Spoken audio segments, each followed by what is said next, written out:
this video, we're going to take a look at doing a retopology on a hand.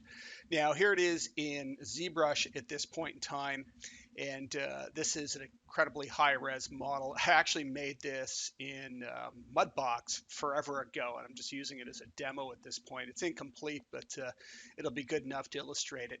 So right now, it's 3.5 million polygons. That's a whole lot. If I go Shift F and take a look at it, you can see it's just a solid mass of what's going on here.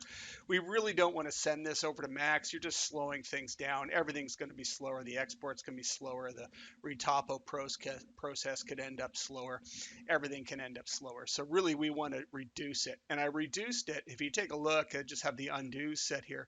It's now 61,000. So this is 3.5 million. This is 61,000. Okay, so you can see there's a massive difference. And so with that, you can see that it still has most of that detail there. This is a lot lower. Now, you may not want to use this sort of detail level when you're doing your normal map projections, maybe over in Substance or in your DCC application. You might want to, increase it to 200,000 or something, but there's still really no good reason to be using the 3.5 million version when this looks almost as good. And at 200,000, it looks, near identical. So to reduce it, I've used the Decimation Master in Zbrush, and so Decimation Master then is allowing us to be able to do that. You have to do a pre-process current. That'll take a little bit of time. It's building the voxel tree for the purposing of the polygons, and then you need to set it. So I've set it down around. I set it to, what is this, 61,000 points or whatever, and decimate current to get it down to this level. Export it then. I exported it to an FBX file, and then I imported it into 3ds Max. So here it is then in 3ds Max. So this is our mesh now. You can see it's the same mesh. So this is highly reduced. I always have my my statistics at 7 on the keyboard to turn it on and off, but I always set that in the settings to make sure that I'm looking at selection and not the entire scene, depending what's in there, so I can view. I've also got triangles turned on, and the idea being there is that I want to be able to often export to games, and I need to know triangles, not polygons. So there it is. There's our current high res, and we're going to retopo over this in Max using the tools within Max. I want to make sure this is an editable poly, just convert it down to it, and then we can start from there. So in 3ds Max, I'm going to be using the ribbon tools under Freeform. Now what I do is I drag those tools out, and I build a menu with them. So as you open each one, it'll load this into here, and I drag it over and reset it. So you may have to go in and drag them off one at a time as you select them, and it adds the menus in so that you have this up. The reason I do that is I want to have the poly modeling tools also available to me, and in the ribbon. And so at the same time, so I can hit things like smooth, for instance, to be able to smooth the mesh or whatever. But I want to be able to have access to both of these side by side without flicking between tabs, and it just makes it easier to have it out there. So I've always got it docked off to the side here. So to get started, we need to create a new object in the scene. You could start with a box and collapse it if you wanted, but if this is an editable poly and your tools are up, you can click the drop-down menu. It drops down if you're using the horizontal toolbar. I like mine vertical, so I'm going to hit the poly draw, new object. So what that's just created, you can see I've got this editable poly object with vertices in it. And if you actually check the vertex and poly count right now of the mesh that I currently have selected, which is this, it's called box 001 for some reason, it's basically has no polygons. It has no vertices. Okay, it's a singularity. All it is a point in space at this point. So what we can do is start building on top of that. And we're going to start at the wrist. And again, like I do all of my retopo stuff, I want to do it in a really nice, simple way. So one, we're going to go and set surface. So I want to draw on surface. I want to pick the surface. And then I want some sort of offset, and maybe 0.1. We'll see whether or not this is good for us. So I like using the Topology Tool, and I'm going to start by creating a ring around the end of the arm here, but I'm going to do it Again, really low res like I always do. So I want to make maybe a polygon or two across the top. I'm just going to start with one across the top. Just extend that holding down shift, and maybe we'll carry one there. And we can carry this a little bit further by drawing the lines. And I'm going to right click to end, so I've got some polygons to get going. Again, one of the things I like to do is go into the standard menu, under default shading, and display selected with edge faces, so that I can see the edge faces on the one I have picked. And I'm not looking at this, which just becomes, overkill for what I'm looking at. So once I've got this placed, I can use my select tool if I want to, the move tool. I like to turn on, make sure I'm in vertex mode when I do that, because what it'll do is it'll actually pick as you're over top. You can see the vertex, and then you'll orbit around that selection, which makes it a little bit easier if it just kind of automatically is picking that for you and allowing you to go over it. Now, the other tool we could use is the move conform brush, and we can move that as well. Now, this conform value, I don't know why it's set at 0.1 to begin with. Set it at 100. Just make sure it's up there, and you're gonna have to set that for other tools too. It's a little silly, but what can you do? So we're going to use the next tool. We're going to extend this all the way around. So we're going to use the extend tool, and again, roll your mouse over, see all the hotkeys. There's basically a bunch of options under one tool. Read them all, use them all. They're all amazingly powerful. If you don't, you're not using the retopo tools as they should. If I try and click out and extend right now, what I'm extending out is a quad, and it's making a quad from a vertex. Hold down shift, and I can make a quad from an edge, okay, and I can pull that out. If you're up against the edge of the mesh, you need to maybe pull it out a little bit. I'm going to pull this over, and if you notice I didn't move over to this tool, that's because one of the hotkeys in here is Shift, Control, and Alt, and it allows you to be able to move the vertices. So I'm just going to move that down, and it makes it really easy to be able to move stuff around. And we're going to maybe bring this down a bit more. And I'll just fill that bottom first. So we're going to go to the step build and see if the step build fills. Hold down shift and it fills, and we get what looks pretty good. Step over to the move tool here, and again, what's nice is if you know your hotkeys and you roll your mouse over and look at them, I can move an edge loop, I can move a vertex, I can move an edge loop, an edge, I can move an entire edge loop. So it makes it really handy to know your hotkeys and understand what's going on. So that is looking pretty good. I'm going to continue that all the way up here. So I'm going to go to the extend tool again, and again, knowing my hotkeys, which in this case is shift and control, I'm going to extend that entire edge all the way up, and then just pull it back a bit. We're going to end up with a loop around the thumb here that I'm going to need to be concerned with. And so I'm going to pull these up somewhere there to start with. I'm just going to hit smooth so it's all smoothed. And that's it for the wrist. I'm not going to go any further than that. Okay, there's no need at this point to try and up-res that and do anything else. If you're one of these people of watching a video where the guy starts with one polygon that's really small and extends it around and just keeps building off of it all, it is so frustrating to try and retopo that way. You're going to really hurt yourself and end up with a really inconsistent bad product. So let's start with a thumb now. So back to my topology tool. We want a loop that's going around sort of where the first joint is, and the first joint is all the way back here. So what I'm going to do is I'm going to start with a loop that's going to come around here. And I'm not going to try and go too far to get going. I'm just going to go ahead and do something like that. Right click to end. And let's now start to match that up to our other one. So this will eventually connect into here. This will eventually connect into there. So I start thinking ahead at least as to how the elements are going to connect together and how they're going to work together to be able to form the loops that I need. And so now again, the extend tool, let's bring this around until we connect this back in. And I'm going to try and bring this around maybe one more time. And then we need the step build, holding down shift to fill it. And again, sometimes that tool is a little funky too as well, the way it'll miss sometimes.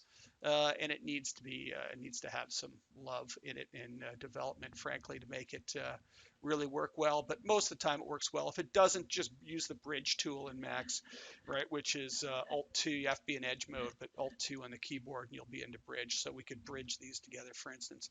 But that gives me now an edge loop to get started, which means I can go back down to my extend and I can extend it down. Now it's probably going to do some weird popping around and we're going to have to clean that up. I'm going to go into vertex mode again, into my move tool, and let's get this straightened up. So I'm going to take this to the first joint effectively.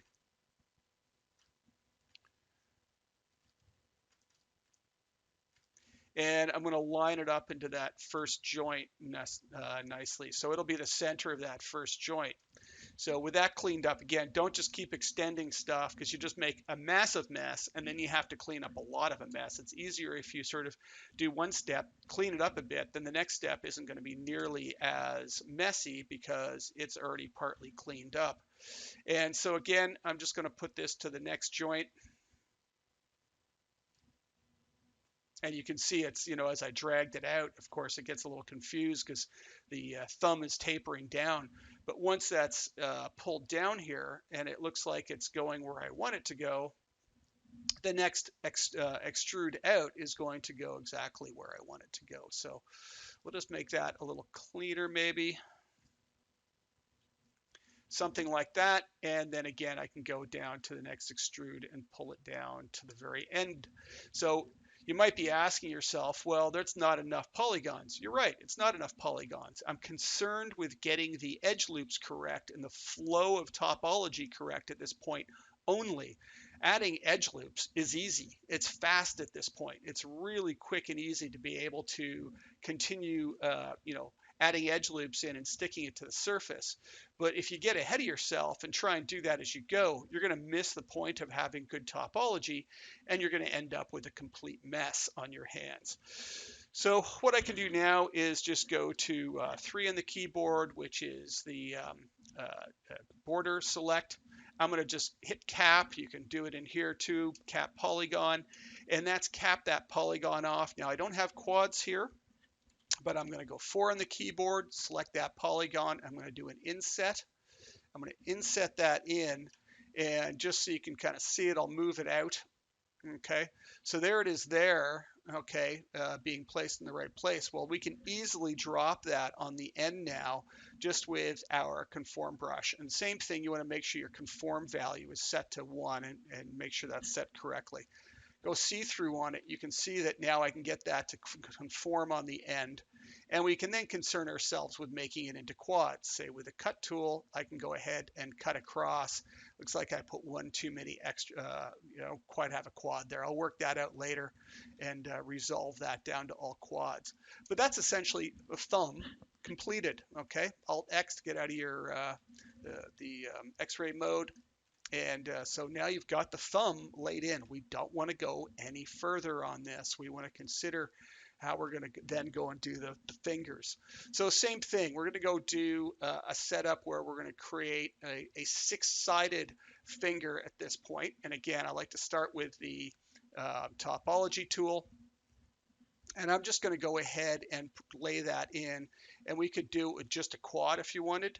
Sometimes it's not a good idea to try and keep going all the way around. We can also remove these if you like. So I'm going to start with one on the top. Okay, and just strictly on the top in this case. Draw the quad. And again, there's a bunch of different ways you can draw quads. I tend to default to that tool all the time. And I'm going to make sure that's kind of our first position here of our quad, and it's going to be on top of that finger, so I'm still not quite in the middle of it. And make my life easier, go to vertex mode like I said before, and then I'm going to copy that down. So that'll be the side, that'll be going down to the bottom, across the bottom. Just adjust that again with my hotkeys and bring this around and in between. So essentially I have an edge loop running between the fingers. Okay, so this is going to be going to end up, in between the fingers. This one, it's going to run all the way around in between each of the fingers. And again, over to my step build tool, shift on, and see if you can get it to fill in. Now, sometimes it just won't, like I said. And one of the problems with it is you have to make sure that it suddenly didn't add some crazy polygon somewhere else. So what I'll do is nice and simple. 2 on the keyboard, into my edge mode, okay, Alt 2, and I'll just use the bridge tool. It's just as easy, okay, and it'll just bridge over it. So there's our edge loop going around this finger. I'm just going to straighten this out maybe a little bit, and we can use the extend again. I'm going to extend it to the middle of my finger and just make sure that I'm on that edge because the finger bends down.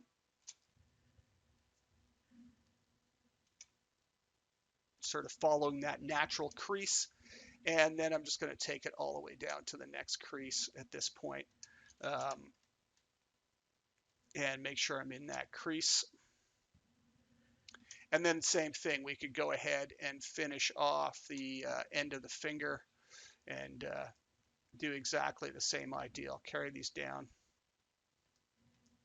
as we did with the thumb, cap it off, and you could cap it off twice if you wanted, if you want a little bit extra on there. Whoops. Keep forgetting which tool I'm in and grabbing the wrong things, wrong hotkeys. So again, 3, cap, and you can just go to your, these days actually you can, once it's capped,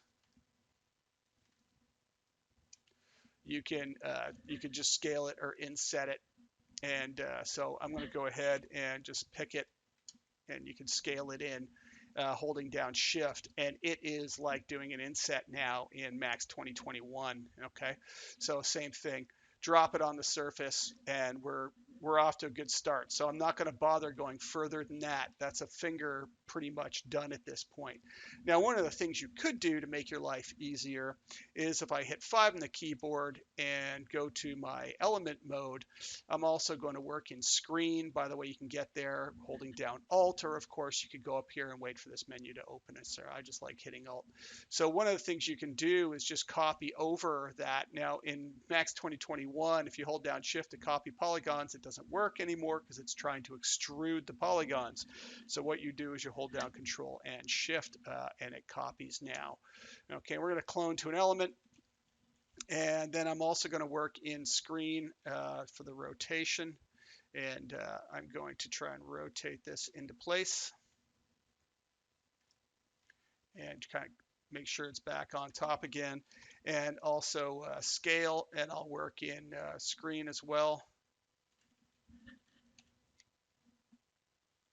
And you can drop it into place on your finger now. And you don't have to go and do everything that we just did again. So to get that on, no problem, over to the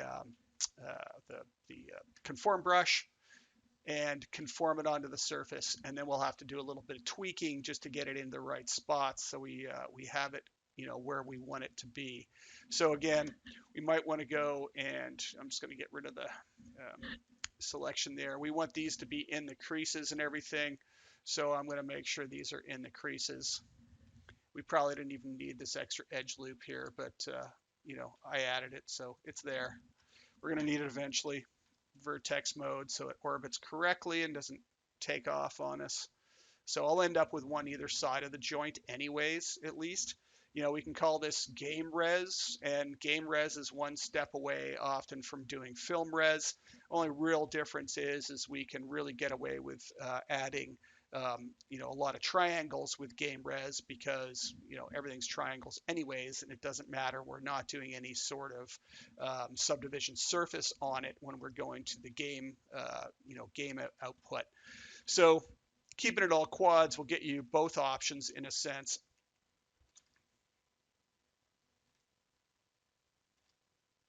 Consider where they're matching up to each other. And I'm going to have that polygon across the top there. So again, getting it a little bit clean will help a lot. So I'll just continue this and I'll get these up here and then we'll come back and we'll continue from here.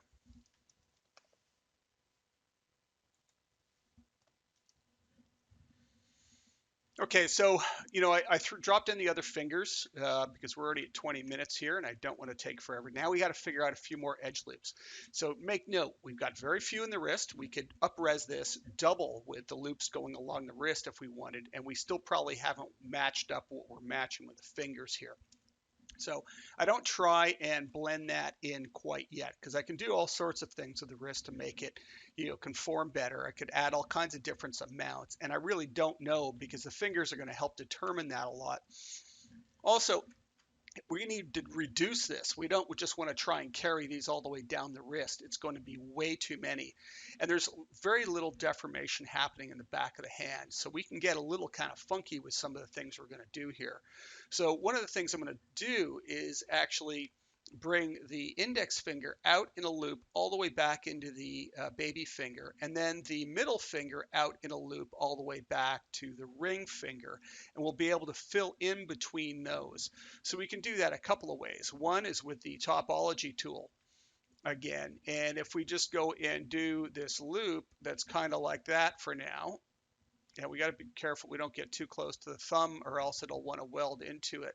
I'm just going to go ahead and just connect these across.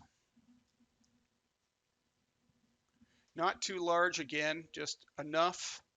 Maybe the same on both sides or something. We can always line those up later. Right click to end, and there's a loop that's going to go in. Now again, let's go in and just make sure that we kind of consider where these are going to go. That'll probably connect into here. This will connect into the thumb, you can see. Okay, and this one's going to connect down into the baby finger. This one will connect into the top here. So again, let's just go and drop those in and connect those up. And now you can see that we've got this edge loop going, and that looks pretty good. Now I've kept these the same across from side to side, so I can kind of see where they're going. Now 1, 2, 3, 4.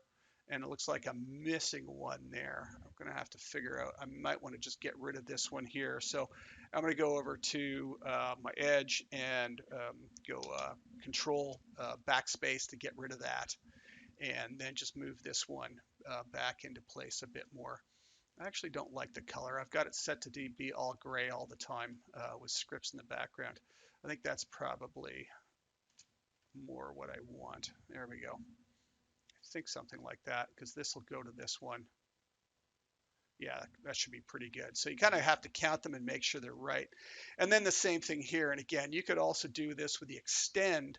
And what I'll do is I'll do it just literally like this and extend it around sort of thing. Now I welded this in, because I extended it this way. You might want to do the same here. So vertex mode, I'm just going to go target weld and target weld that back in. Alt-1 for my loops, so I'll loop it there and I'll loop it there, and then stick those to the surface, or again, just go and grab your move tool and stick those to the surface. So we want to line these up again with our polygons on the neighboring loop that we have here. So we're going to need a couple more here. I'm going to need one there, maybe one there. And again, we can then consider how these are going to fit together and how all of these pieces are going to match up. I think I've got this wrong. There we go. That one goes to there. That one goes to there. I think I'm going to need a couple more in here. That one goes to there. That goes to there. And then so I'm going to need one here and one there for sure to make sure that those match up together with each other. So those all should match. That goes to there. Oh, I need one more here by the looks of it. So one there, and again, I'm just going to make sure that is to there. That looks right. I think that's correct now. And that should give us even, connection points to keep it all nice and quadded out. So you just kind of have to look at where everything's going to connect there. And now that's starting to make sense, isn't it, from the perspective of putting together the fingers here. Now we can start connecting together a few other things. So I'm just going to use the bridge tool for some of this because it'll probably work better. So I'm in edge mode. I'm going to go in and use Alt 2, and I can bridge together a bunch of polygons that I know are probably going to go together. So between the fingers, they're going to go together. And then I can look at bridging these across too. And the step build might work just perfectly fine in this case to step these together. And again, sometimes it just doesn't like it. It just misses. But it seemed to have got all those. It should get that one, and that one. So there you go. You can see where paying attention to aligning things up produced the perfect edge loop scenario for me for the back of the hand. So it was really easy for me to be able to build that out because I thought about it logically and broke it down, and then it just filled itself in. If you started in one corner with one polygon, you would end up with just a complete mess and you'd be at it for hours. But I can now easily go in and start filling in some of these areas. And again, I find sometimes that tool, when it sees the other side and stuff, it gets problematic. So I'll just go to my bridge. I said the bridge tool, and just bridge that across again and keep those polygons smooth. And then I can start seeing where other ones, make sense, and I can start connecting things in. Now, it looks like I've got two coming off the side of the finger. I could bring one of them into this or the other one into this. So what I might need then is a line down the center here. So I'm just going to use, Swift Loop in there. And then you can see it's going to be pretty darn easy. So I'm going to use the Extend tool again now, but I'm going to extend a vertex and a vertex. This is kind of like doing it one polygon at a time. And then I can go ahead and drop those two in now too. So there you go. It fills it in really nicely. So you can start seeing where things need to be filled in. You could also use the Topology Tool. It will allow you to be able to, if you draw a line that's kind of close, and then if we drew a line that's kind of close, and we drew a line that's kind of close to the corner of that one, draw a line across the end here. I'm just going to extend that. I'm going to draw one across the end of those, and it's nice and close to it. I'll need one there. And you can see it's starting to build polygons for me. And I'll stick one there, and I'll stick one across here. And then when I right-click to end, you'll see it actually welds it together because I put lines right up against the edges of them. So it automatically just built that for me. Really easy to put that in, and that's almost spot on where I want it as well. So now I need to consider the same sort of thing in the palm of the hand.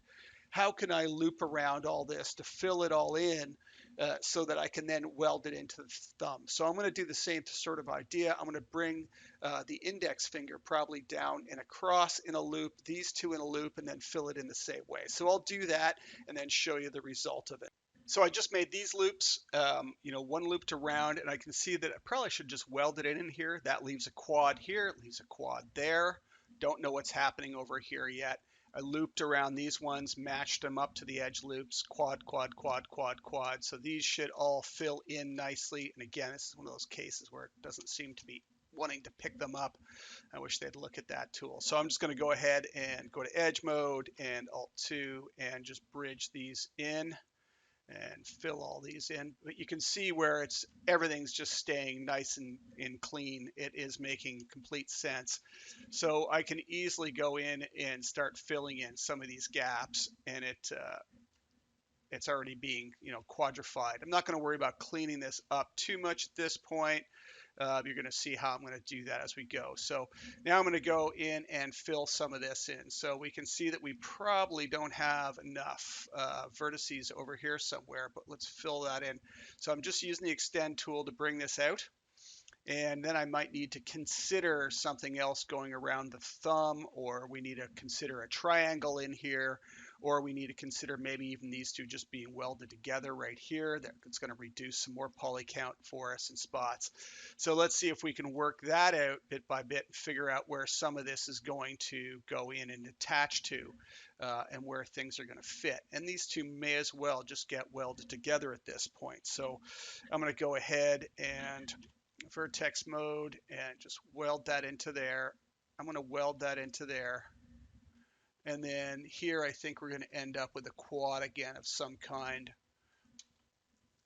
And sometimes it's just a matter of messing around until you find the right solution to make this work. So I can probably continue around with some quads. So I'm going to use the extend tool. That's going to be a quad there. And just so you know, you can actually isolate your model, which is kind of cool, and it still respects the sticking to the surface. So we can go ahead and pull some of these out at this point, and you can see where we're definitely going to need some extra edge loops. But you can also see where a lot of the times it's already matching up, and we're going to need a triangle in there or something. So we're kind of running out of places to put it. So let's figure that out as we start to bridge things together again. So edge mode, and I'm just going to pull up the bridge 2 with Alt 2 and bridge what I can right now. And then when you see spots that are going to need an edge loop in them, we'll deal with that as we go. I think this is going to go in here somehow. I'm not quite sure yet, but we definitely need an edge loop here. And then, of course, we can yeah, that tool seemed to work fine this time. And we're going to need a edge loop over here. And again, there won't be stuck to the surface properly.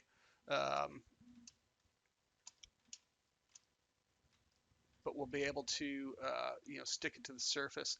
So what I'm going to do is I'm going to turn this into a triangle right now and not concern myself too much if I can find a solution. So I'm going to pull that out into vertex mode, and I'm going to weld that down into a triangle so that we end up with a quad here, and that should be pretty good. I mean, that triangle may not be a problem where it is.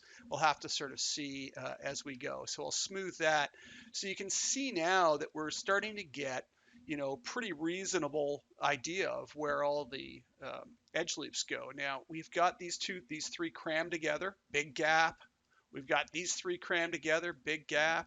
So we're going to want to be moving those around and just, making sure I'm at the edge of the mesh. You can see it freaking out. So I'm just going to show it again so I can see. Yeah, it starts jumping off. I find the big move conform will cause that because it's trying to conform a lot. It's sort of trying to take an entire area. So when you go off the edge with a brush, it'll tend to do that. So we can now spread these out and try and get a better representation of the surface using, just kind of spreading these out a little better. And again, you might want to do it with this. And that's looking pretty good. So overall, that's not bad. So we've got it completely sealed in. There's no holes anymore in the mesh. The hand is done. Essentially what we have is low res model at this point. It's very low res, but what we can do now is just go in and start taking our edge loop and start edge looping in and adding the amount of polygons we want in places, because it's really easy to add polygons in the middle of things. And so we can easily just go in and add a bunch. So if we wanted to be, up-resed more, and it'll automatically up-res. Now, if we've been careful, you should get some decent, curves being added. Now that one's a little weird because we had that triangle in there, but this actually may help us resolve that triangle problem in here. As we might be able to get rid of this. So we're gonna have to fix that mess just by putting that edge loop in there, or not putting it at all right now. Again, if we want to stay lower res. So we can drop that one in. Gives us a few more around here. You can see we've got one that goes all the way around. And where's that going to? I think it's stopping at the end of the finger because we've got that odd amount, which might be pretty good. If we add that odd amount, then we can actually add two quads in here again. So if we connect these two together, Now we've got quads going on the end here. Here's another really good tool for you, and that's the Conform Relax brush.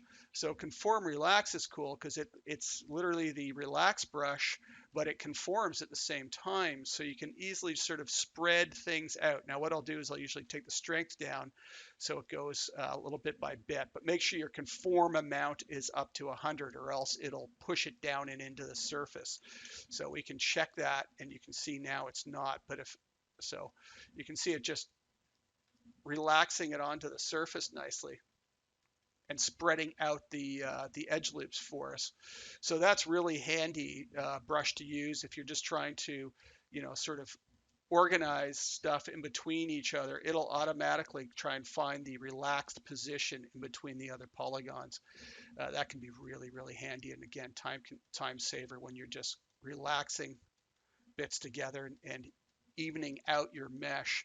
And now we're going to go around and we'll put a lot of edge loops around the fingers and maybe try and get something else around here for the thumb and whatnot. So I'll come back when that is done. So there you go. I've got it, pretty much done. Now you might want to get a little more particular. You might want to have, more definition around the fingernails. We're going to, really high res stuff. So we'd want to do some insets or whatever else, or possibly even just make the fingernails as separate pieces.